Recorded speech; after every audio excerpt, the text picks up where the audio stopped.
তুমি যে দুশ্চিন্তা করতে করতে শুকিয়ে গেছো, খাবারের রুচি হারিয়ে ফেলেছ, নির্গুম রাত কাটাতে কাটাতে একেবারে ক্লান্ত হয়ে গেছো। এই যে নির্গুম রাত কাটানো, ক্লান্ত হয়ে যাওয়া, দুশ্চিন্তা করা, এগুলো আদৌ তোমার কোনো উপকারে আসছে? এগুলো আসলে তোমার কোনো উপকারে আসছে না, বরং দুশ্চিন্তা করতে করতে তুমি তোমার মধ্যে মানসিক চাপকে বৃদ্ধি করছো, চলার পথের সাহসকে দুর্বল করছো, বেঁচে থাকার স্বপ্নকে তুমি ধূসর করে ফেলছো।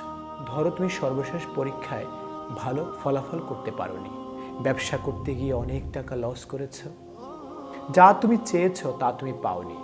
না পাওয়া, ব্যবসায় লস করা, পরীক্ষায় ভালো ফলাফল না করা, এগুলো এখন তুমি মাথায় নিচ্ছ, টেনশন করছো, নিজেকে শেষ করে দিচ্ছ। ভালো ফলাফল না করা, ব্যবসায় লস করা, যা চেয়েছো তা না পাওয়া, এখন এগুলো তুমি মাথায় নিচ্ছ আর নিজের মধ্যে মানসিক চাপ বৃদ্ধি করছো, নিজেকে শেষ করে দিচ্ছ। আসলে আমরা চাইলে আমাদের অতীতকে পরিবর্তন করতে পারি না। পৃথিবীর কোনো মানুষের কাছেই জাদুর কাঠি নেই যার মাধ্যমে সে চাইলে অতীতকে পরিবর্তন করতে পারে। কিন্তু তুমি চাইলে বর্তমানকে পুঁজি করে ভবিষ্যৎকে আলোকিত করতে পারো। আমরা কেউই আমাদের অতীতকে পরিবর্তন করতে পারবো না। মনে রাখবে, যা হওয়ার তা তো হয়েই গেছে।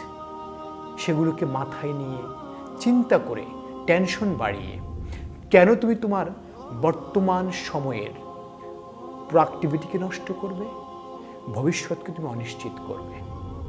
আমি বলি কি জানো, আমার, তোমার, আমাদের প্রত্যেকের ভবিষ্যৎকে সুন্দর করার জন্য বর্তমানকে গুছিয়ে সঠিকভাবে কাজে লাগানো দরকার।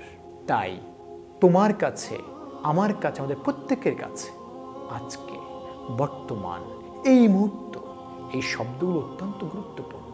ভবিষ্যতের চিন্তা, অতীতের চিন্তা না করে তুমি বর্তমানকে কাজে লাগাও। যার বর্তমান যত গোছালো, তার ভবিষ্যৎ তত সুন্দর। আমি তোমাকে বলি কি জানো, তুমি আজকের জন্য বেঁচে থাকো। তুমি আজকের দিনটিকে সর্বোচ্চ কাজে লাগাও, সর্বোচ্চ ব্যবহার করো। তাহলে তোমার অতীত সুন্দর হবে, ভবিষ্যৎ আলোকিত হবে।